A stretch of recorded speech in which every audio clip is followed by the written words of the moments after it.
Mister attitude Raavan part 17. అల్లరి పిల్ల అని అనుకుంటూ సునంద కిచెన్లోకి వెళ్ళిపోతుంది ఊర్విని. అదేం లేదురా, మీటింగ్ ఉంది, వెళ్ళాలి. బట్ నువ్వు కూడా నాతో రావాలి. బోర్డ్ మీటింగ్ కాబట్టి. ఎందుకంటే మన కంపెనీలో నీ షేర్స్ ఎక్కువ కాబట్టి నువ్వు నాతో రావాలి. అబ్బా డాడీ, నిన్ననే కదా ఫారెన్ నుండి వచ్చింది, అప్పుడే ఆఫీస్ ఏంటి, నేను రాను అని ముద్దుగా మూతి ముడుస్తుంది. అది కాదురా బంగారం, చాలా ఇంపార్టెంటు అని దీనంగా ఫేస్ పెడతారు ప్రతాప్ గారు. బట్ ఓకే, మీటింగ్ అయిపోగానే వచ్చేస్తా అని ఆఫీస్కి రెడీ అయ్యి వెళ్తుంది ఊర్వి. మీటింగ్ రూమ్లోకి వెళ్ళగానే ఊర్వి కళ్ళు పెద్దవి చేసి ఎదురుగా ఉండే అతన్ని చూస్తుంది. ఎందుకంటే ఎదురుగా ఉన్నది యువరాజు.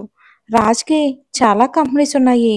అందులో సూర్య ప్రతాప్ గారితో కలిసి తను ఒక ప్రాజెక్ట్ చేస్తున్నాడన్నమాట. దానికి సంబంధించిన ప్రాజెక్ట్ ఫైనల్ చేయడానికే వచ్చారు. ఈ మీటింగ్ తర్వాత UP group of company board meeting కూడా ఉంది. ఎదురుగా ఉన్న రాజ్ని చూస్తూనే లోపలికి వచ్చి కూర్చుంది ఊర్వి. ఊర్విని తినేసేలా చూస్తూ ఉన్నాడు యువరాజు. యువరాజ్ని కోపంగా ఒక చూపు చూసి వాళ్ళ డాడీ పక్కన కూర్చుంది.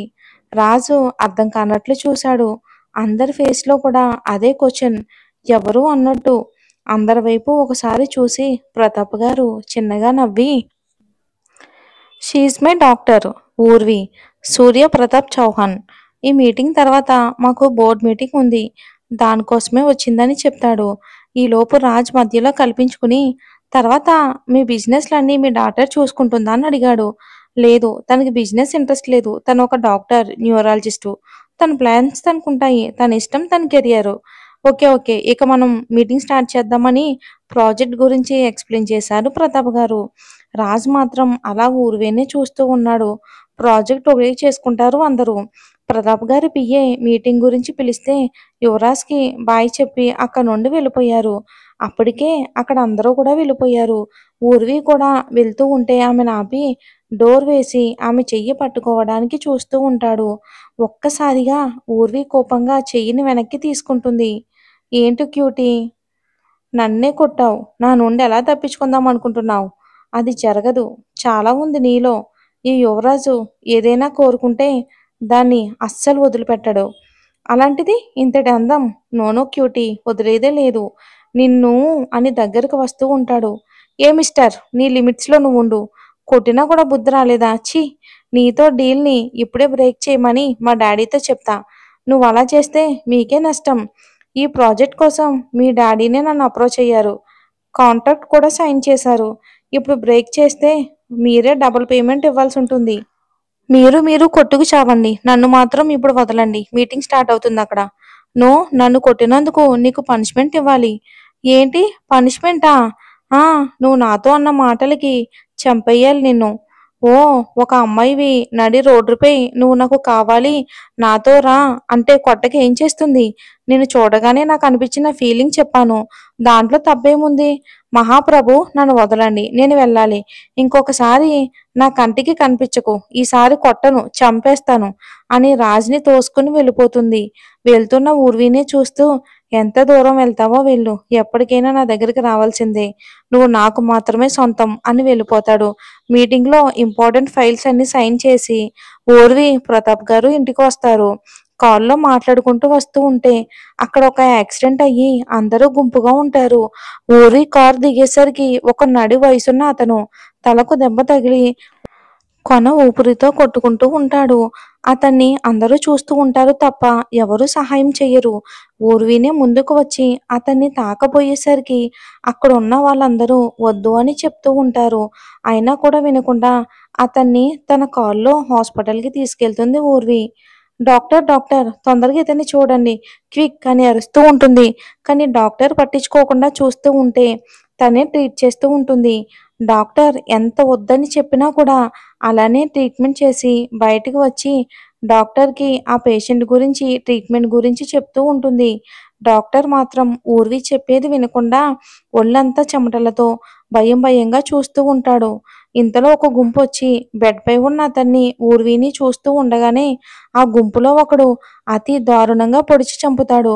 ఊర్వి ఒక్క క్షణం షాక్లో ఉండి అలానే చూస్తూ ఉంటుంది.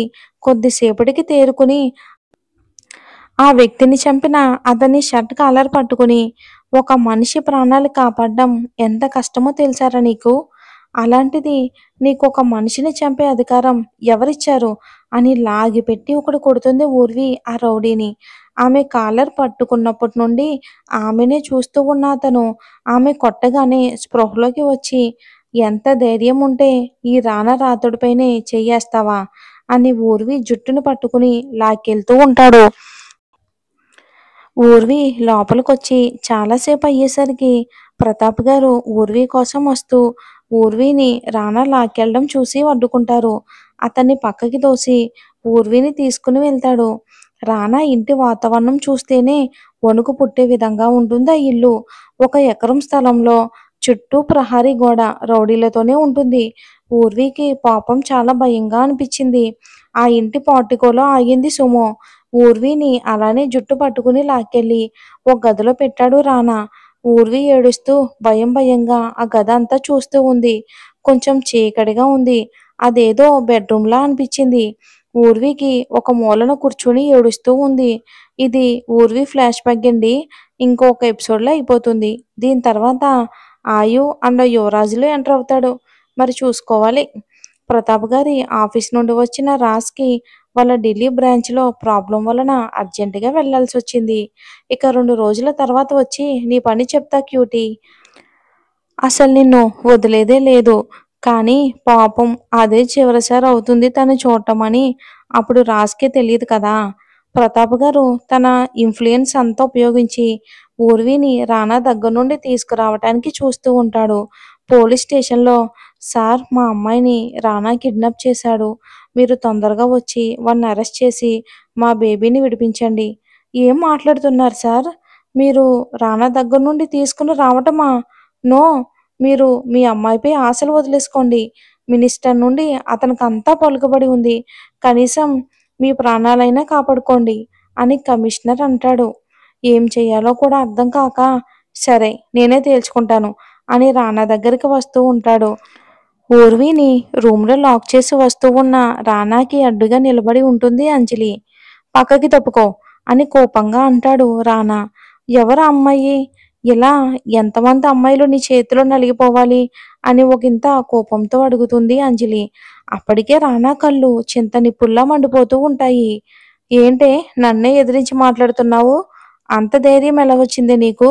మూసుకుని ఒక మూలక పడుండు. అందరి అమ్మాయిలా కాదిది. నేను పెళ్లి చేసుకోబోతున్నా అని అంటాడు. అతను చెప్పిన దానికి అంజలి అయోమయంగా చూస్తూ మెడలో ఉన్న తాళిని తీసి చూపిస్తూ ఉంటుంది. మరి నేనెవరిని? నా మెడలో ఇది కట్టింది నువ్వే కదా! అని ప్రశ్నించింది. నాకే ఎదురు మాట్లాడతావా? అని ఆమెని లాక్కుని తీసుకుని వెళ్ళి బెడ్‌పై పడేస్తాడు. ఇక జరగబోయేది ఊహించి అతని నుండి విడిపించుకోవటానికి ప్రయత్నం చేస్తూ ఉంది అంజలి.